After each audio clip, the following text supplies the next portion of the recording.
So hey everyone, hope you're all doing well. My name is Mike, and this is the underneath my hood of my 2017 Wrangler. A couple of weeks ago, I put in the JeepCables.com Big 7 replacement kit. And what I noticed when I was trying to do my research into this build, or this project rather, was that there was not a lot of information out there on the internet for this particular model year of Jeep. Specifically anything third generation JK. And I did notice that there wasn't a whole lot of JL stuff, but I don't have one either. So I decided to put out this video to show you what I did and explain how I did it. So hopefully this helps someone out in the future. So what you'll see is, and let me take off the beauty cover. You might be able to see a little better. Okay. So we have one battery positive that stretches all the way over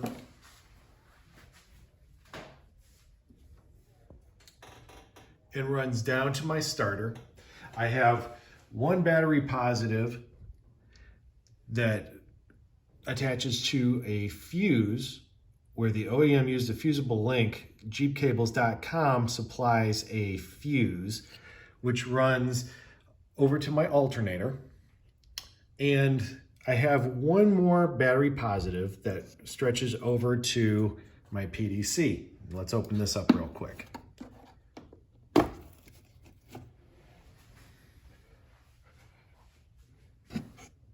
And it attaches right down there. So, and also on the, we also have this mysterious black and green cable that OEM put on the battery, and that's going here. And my rock lights are actually positioned right here. On the negative side, we have one negative going to the Fender, which I selected this guy down here, and one battery negative going to the, trying to remember, sorry.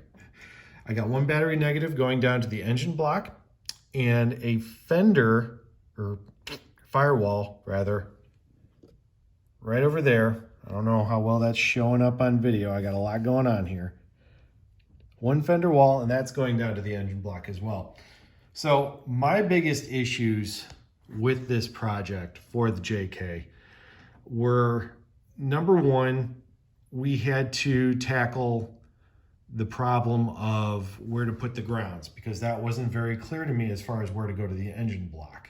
And the second thing was I had these two connections which were smaller than 3/8, because when you get the package from Paul, he sends you these military grade mil-spec battery terminals, which there's nothing wrong with.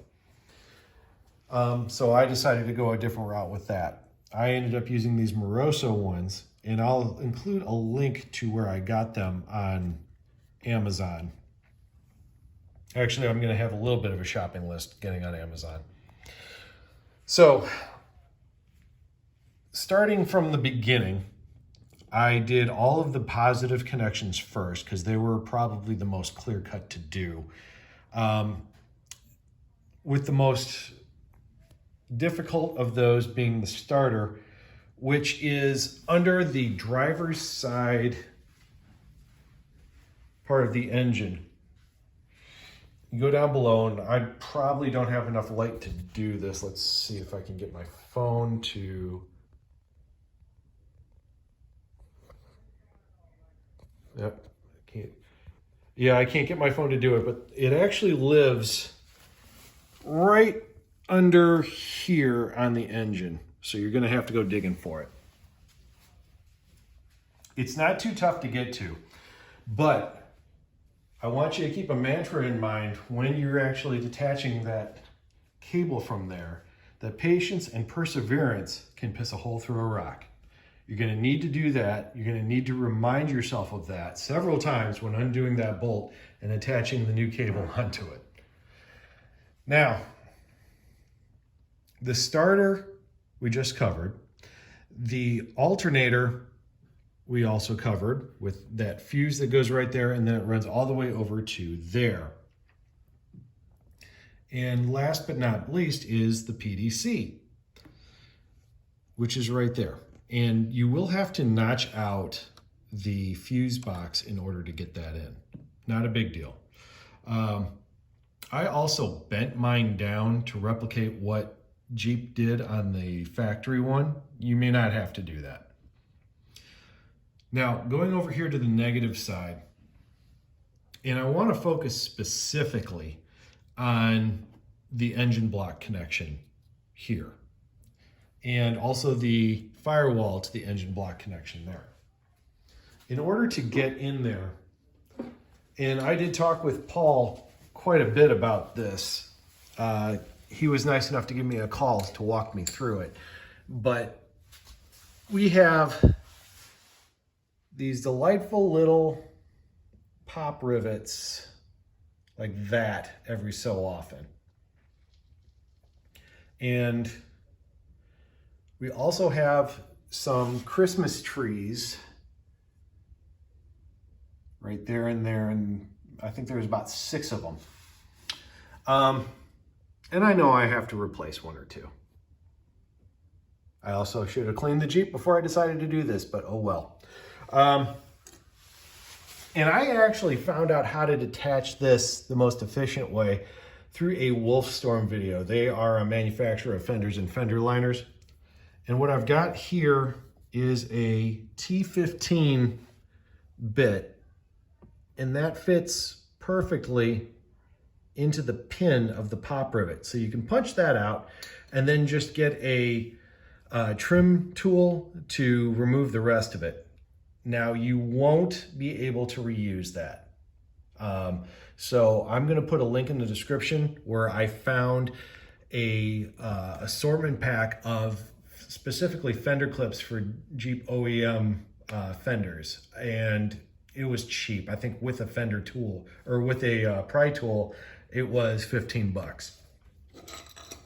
And of course, like I said, I'll also include the link in the description for the Moroso Jeep battery terminals if anyone is interested. But your connection, and I might be able to, not enough light. It actually lives right there. If you can see where my finger is pointing, this is on the inside of the fender liner as it is making a cutout for the stock shock absorber. It's right behind there, and that's a 13 millimeter bolt. That is super easy to get off with a 3/8 inch impact socket. And I attached both the firewall connection and the battery negative to the engine block to that same bolt.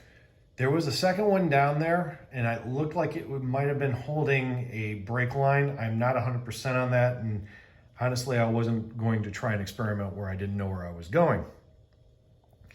So that covers all of the connection points, and this is obviously the number 2 double-aught-by-2 size wire.